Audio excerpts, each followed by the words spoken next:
ahwa omuhereza katusaba embabazi Agnes Haise n'abandi bataka ba Kakoge omuri Buhimba Town Council bari kuryana n'owa Kafuna Johnson Kakogomo baba ali mu batwalako ebintu byabwe batwalako ettaka lyabwe babatwalako amayumba gaabwe waliwo ne famire wano Kikuube gye baali bagobye ng'esula mu ki ng'esula bweru olw'okuba nti omwami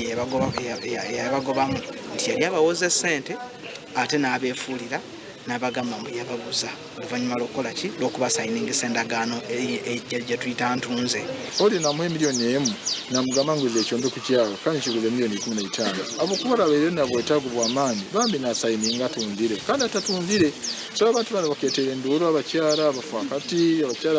abatali n'abasajja ne beeroleera abaana baabo abataka bagambira ab'ekitongole ngu owa Kafuna akaguma n'ayeebuzaabuza okwisa obwebero by'okumugarurira ssente ku byahwire y'obwanyuma y'okubakozesa endagaano z'orikworeka kuba bamuguriza ebibaabire bamusingiire arikubahora ssente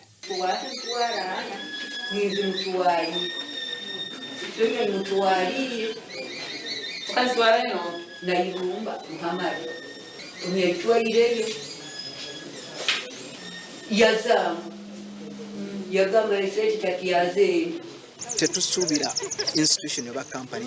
nange erina license kusayiningisa muntu ndagaano ya ntunze kuba zimanye repercussions nga tetunakuwa license eyo obukwakkuliza obwo bonna babumanye abasinga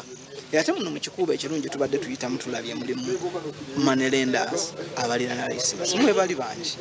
ab'ekitongole baraganisa okubahereza obulinganiza kandi abantu bashabwe kurekeraho okukola endagaano obwo barikuguza ebintu byabo barikwehora ssente ekigombe kya Uganda Microfinance Regulatory Authority kikateebwaho 2016 kyaheebwa obushobozi bw'okuheereza license n'okukingaho ebigombe bya saako n'abantu ba buriijo abarikukora ssente bakehindura mu Uganda